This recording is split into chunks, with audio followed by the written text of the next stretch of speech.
Living Local Carolina with Jessica Grace. Local trends, shopping, dining, and more. This is Living Local Carolina. Welcome to the Living Local Carolina Financial Friday Community Panel. I'm August, Carolina Trust Brand Ambassador. Today we are going to be talking all about savings, how to jumpstart your savings, how to help grow your savings, different savings tips. And I am joined by a special guest, Christina Naylor, who is the Chief Operations Officer at Carolina Trust. Of course, you guys have seen Chris before. She's joined to talk about many different financial topics here. So Chris, thank you so much for being here with us today. Thanks for inviting me. And when it comes to savings, I feel like even people that don't know, a lot about finances and haven't really done a deep dive into their own finances, they do know about savings. I feel like that's one of the very first things you learn, even as a little kid, is about saving your money, things like that. But there are so many different reasons people save. When you're a kid and you're learning about savings, you're typically saving for a new toy or saving for something. And as there can definitely be savings accounts that are saving for specific things, sometimes we have to just save for emergencies. So could you talk a little bit about some of the different reasons that people save and kind of go into, the difference in your habits when you're saving for different things? Sure. So there are so many reasons that it's important to save. And I think that it is one of the very first things that we're taught. Everybody has that piggy bank, and you put a little bit of your allowance if you're lucky enough to have that, or if you, as you grow the first part of a check, you save. But I think people get ahead of themselves and they forget about the basics. So the most important reason to save is in case of an emergency. So most people need an emergency fund. And depending on what experts you talk to, it could be 1, 2, or 3 months worth of expenses. So I hear so many people saying, I want to save for a car, I want to save for a trip, I want to save for this outfit. But if you are an adult and you have to pay your own bills, the most important thing you have to save for is in case of an emergency. So that's what I would always start with. How much are your bills every month?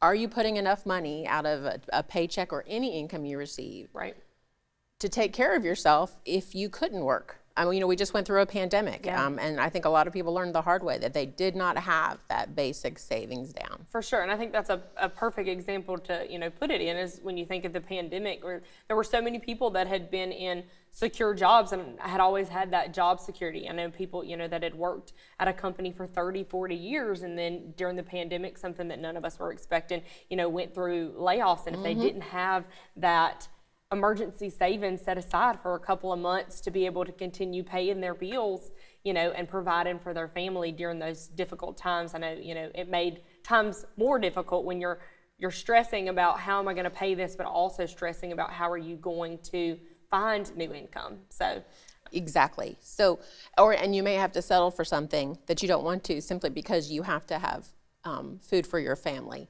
and paid the electric bill. What I would say is, don't get ahead of yourself. Stick to the basics. And I had an accounting teacher when I was in high school, and she was so prim and proper. And she would say, if you have $1, put 10 cents in the savings. And so, this was a long time ago too, by the way, so 10 cents now.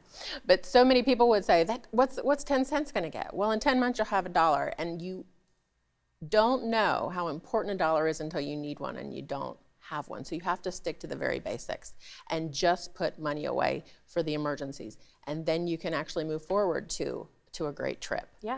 And to other goals, financial goals that you have. Other things that you want. And I think that's a great, we're talking about getting started with that emergency savings account. So that also is kind of, as you're working towards that emergency savings account, it's not like there's a deadline on when you have to have it.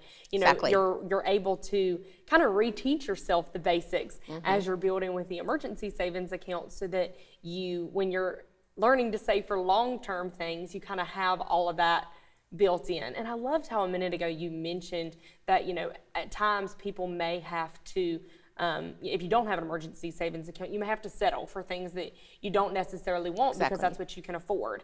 And I think when you think of, settling, a lot of people, when they think of savings and having to take this money out of their check or, out of their income every single month to put away for savings, that seems so restrictive. So does, a budget. But I think how you mentioned, you know, when you're not doing that, you have to settle. So in the long grand scheme of things, having that emergency savings account and having that, you know, built up in the back end of savings gives you a different level of freedom that, you know, you may not think of at first glance. Yes, it's a mindset. You have to change your mindset. You have to pay yourself first. I think that's a great idea to think about. And we're going to talk more about savings and some different tips when we come back from the break.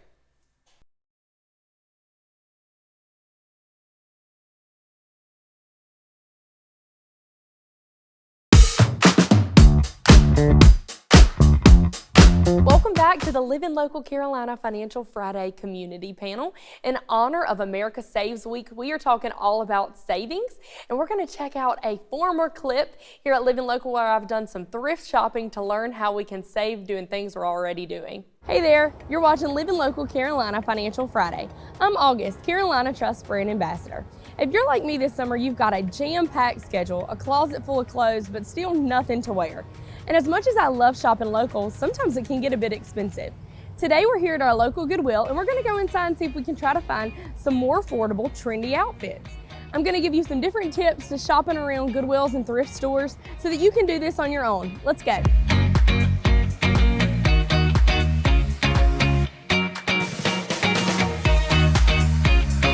A great tip when you're thrift shopping is to be sure to check out all of the sections, not just the section that you typically shop. I'm gonna head over to the men's section first and check out some of their t-shirts, some of the coats, things like that, and maybe find something that's oversized but really cute since that's in trend right now. Let's go.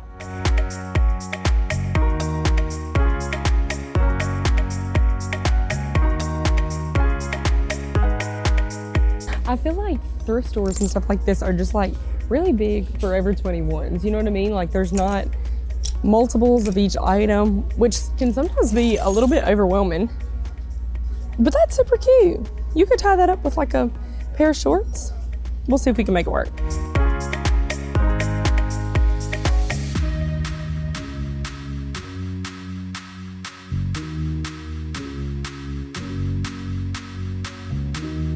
Oh, these are cute. This would be so cute paired with like a little graphic tee and like some tennis shoes.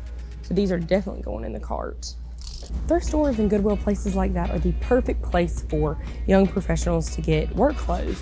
You know, you're having to dress maybe business casual, and that's something you've never done before, so you don't really have a lot of that in your closet. And, you know, typically when you're going into a store to buy items like that, it can be pretty expensive.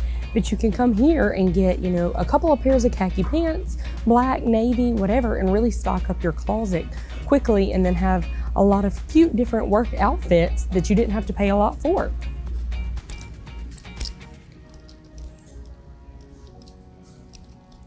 I mean, how perfect are these? These are some little like white khaki-ish pants, and they're Kim Rogers, just my size. And then we've got to go find the perfect business casual top to go with them, and you've got a perfect outfit for work. Oh, that's it. How cute is that? Super cute.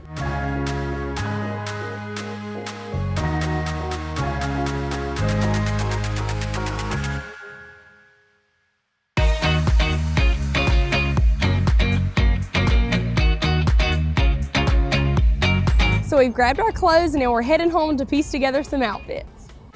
All right, so we're here at the house getting ready to try on the outfits that we got from Goodwill because our dressing rooms are currently closed.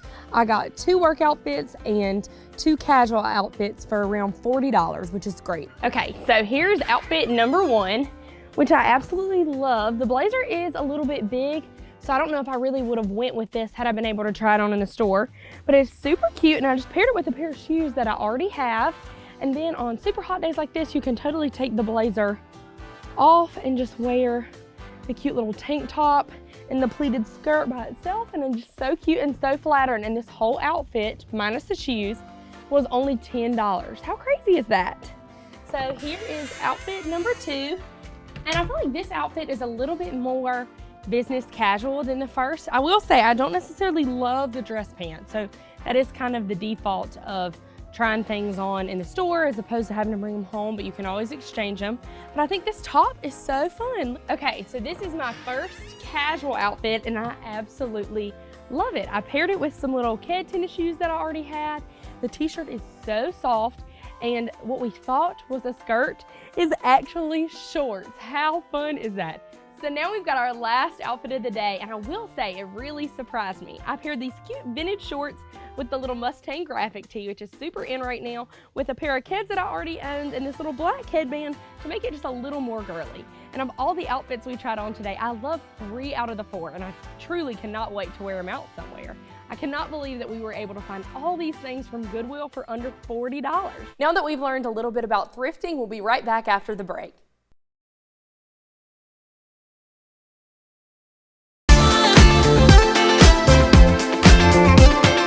Welcome back to the Financial Friday Community Panel. Before the break, we learned some different savings tips in the form of thrifting, and I've got Chris here with me to talk a little bit about how to jumpstart a savings account. So we've learned, different ways that we can save doing things that we're already doing, but for somebody who may be living month to month currently and just doesn't have that extra income to learn how to save or to start saving right off the bat, what are some tips that you may have for people looking to jumpstart a savings account?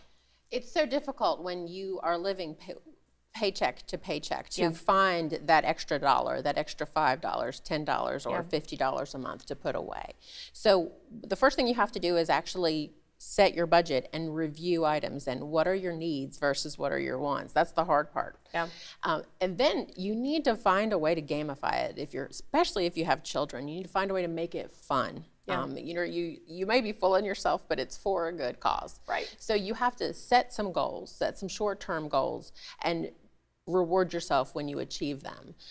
What I would also recommend is automatic savings transfers. Wherever you bank, you can go onto the app or go online and you can set up automated transfers either within that institution or outside. What I like about automated is you don't have to do it, it doesn't take an effort, and out of sight, out of mind. If it's not in that checking account waiting for you to spend, you're less likely to spend it. For sure, and then you're less likely to, go and transfer it back if something comes up, because that, that guilt of, oh gosh, I've been working so hard to kind of put this away. If it's already away where you want it to go, that's one step closer to achieving your goal. Exactly. And then I know there are lots of people, who have maybe met their emergency savings account goal that they set for themselves and have met goals for buying a car or a house or other things like that, and are looking towards more long-term savings, looking to make the most out of their money with high interest savings accounts. So what are some of the different accounts that we offer at the credit union that may be right for those people? Well, there are different types of savings accounts. There's your basic savings accounts, which normally has a little bit of a lower rate, but it's easy to access it. It has fewer limitations. Then there's a money market, which functions as a checking account in a small way, so you can write some checks out of it, and you normally get a higher yield for that. You can get a certificate of deposit where you're going to, the longer the term normally, the longer the term, the higher the rate. Sometimes that's different. But there are also things called high yield savings accounts that are often maybe online. So you have to make sure that your risk tolerance, there's a lot of people I know that don't want to, if I can't go down to the bank, I don't want to put my money there if I can't meet the people. Right. But if you do, there are options out there. You need to make sure that you do your research. You need to make sure it's safe. It needs to be a name you recognize. It needs to be insured. Well, and I know a lot of people, maybe saving, when they think of long-term savings, they think of retirement or, our health savings accounts. What are some of the different accounts as far as those go for people that are looking for that extra long-term savings for, when their working days are through? Well, saving for retirement, wherever you work, you need to explore all of the options. If you are lucky enough to work somewhere, there's a 401k and they have a match. You need to make sure that you're taking advantage of it. Even if it's 1% or 2% at first, you need to do that. It's the best way to build long-term wealth for yourself and protect your retirement. You can, if there's an IRA option, sometimes they can help you with that, but you need to look at putting money into an IRA. The government has put together programs to help you save and reduce your tax burden. Yeah. Then you also have something called an HSA, or health savings account. And if you have a qualifying health care plan with your employer, normally it's a high deductible plan, then you can actually put money into a savings account. For instance, at the credit union, we offer a health savings that's also can be used as a checking account, a separate health checking account. That protects your tax burden and also reduces your overall debt. But you can save if you know you're going to have a health expense.